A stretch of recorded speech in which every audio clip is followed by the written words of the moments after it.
Assalamualaikum warahmatullahi wabarakatuh. Hai, saya Cahyaning Fajar Agustin, NIM 22207063, Program Studi Tadris Bahasa Indonesia.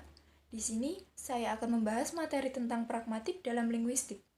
Pertama, yang akan saya sampaikan adalah apa sih pengertian dari pragmatik itu? Pragmatik adalah telaah mengenai segala aspek makna yang tidak tercangkup dalam teori semantik, atau dengan perkataan lain, memperbincangkan segala aspek makna ucapan yang tidak dapat dijelaskan secara tuntas oleh referensi langsung kepada kondisi-kondisi kebenaran kalimat yang diucapkan. Pada hakikatnya, pragmatik sama dengan semantik, sama-sama membahas makna. Perbedaannya terletak pada arah kajiannya. Semantik mengkaji secara internal seperti ujaran dan makna, sedangkan pragmatik mengkaji secara eksternal seperti makna ujaran, konteks atau situasi.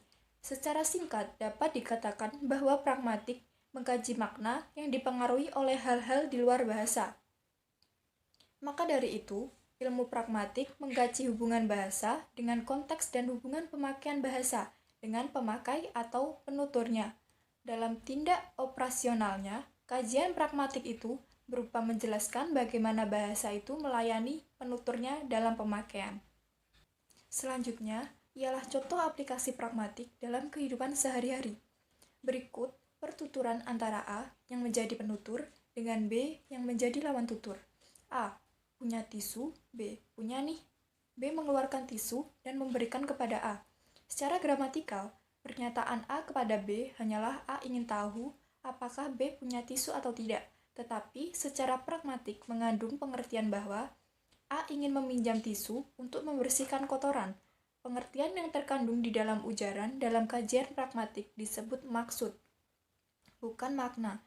Jadi, secara pragmatik, pertanyaan A kepada B itu bukan berisi makna, melainkan berisi maksud. Dalam contoh di atas, B telah mengetahui maksud dari A sehingga selain menjawab pertanyaan dan mengeluarkan tisu. Selanjutnya ialah bagian kajian pragmatik. Yang satu, tindak tutur. Teori ini dikemukakan oleh dua orang ahli filsafat bahasa yang bernama John Austin dan John Searle pada tahun 1960-an. Menurut teori tersebut, setiap kali pembicara mengucapkan suatu kalimat, ia sedang berupaya mengerjakan suatu dengan kata-kata atau dalam kalimat itu.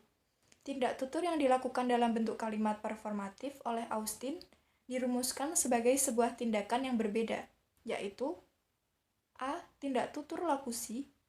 Tindak tutur lokusi adalah tindak tutur yang menyatakan sesuatu. Selanjutnya B. Tindak tutur ilokusi. Selain menyatakan sesuatu, juga menyatakan tindakan melakukan sesuatu. Yang terakhir C. Tindak tutur perlokusi adalah tindak tutur yang mempunyai pengaruh atau efek terhadap lawan tutur atau orang yang mendengar tuturan itu. Yang kedua adalah deixis. Deixis adalah kata atau kata-kata yang dirujukannya tidak tetap, dapat berpindah dari satu wujud ke wujud yang lain. Kata-kata yang deixis ini adalah kata-kata yang menyatakan waktu, tempat, dan yang berupa kata ganti. Yang ketiga adalah peranggapan. Peranggapan adalah pengetahuan bersama yang dimiliki oleh penutur atau lawan tutur yang melatar belakangi suatu tindak tutur. Yang keempat adalah implikatur percakapan. Implikatur percakapan adalah adanya keterkaitan antara ujaran dari seorang penutur dan lawan tuturnya.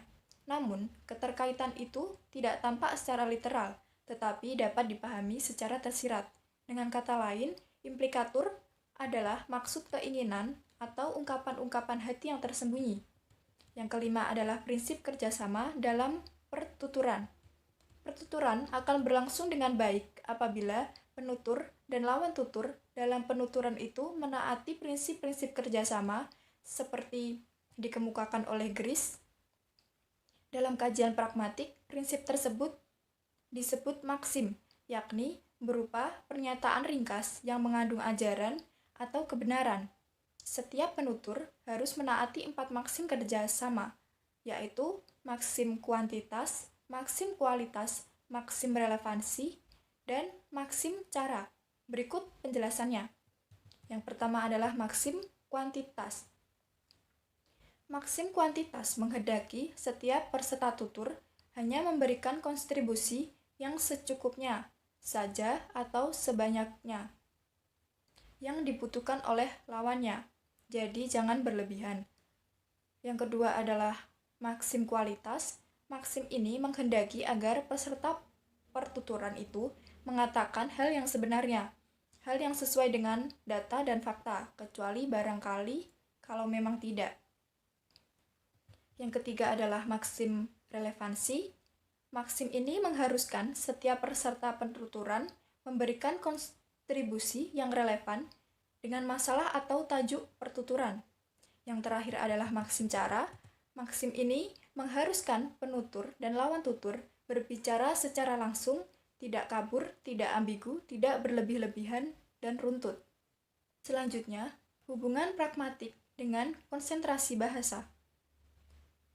Menurut Yule, 2006, menyatakan, manfaat belajar bahasa melalui pragmatik ialah bahwa seseorang dapat bertutur kata tentang makna yang dimaksudkan orang, asumsi mereka, maksud atau tujuan mereka, dengan jenis-jenis tindakan yang mereka perhatikan atau perlihatkan ketika mereka berbicara. Berdasarkan pendapat di atas, dapat disimpulkan bahwa keempat keterampilan berbahasa itu saling berhubungan. Selain itu, keterampilan berbahasa juga sangat diperlukan oleh seseorang. Karena bila seorang menguasai keempat keterampilan berbahasa, maka orang itu dapat berkomunikasi dengan baik.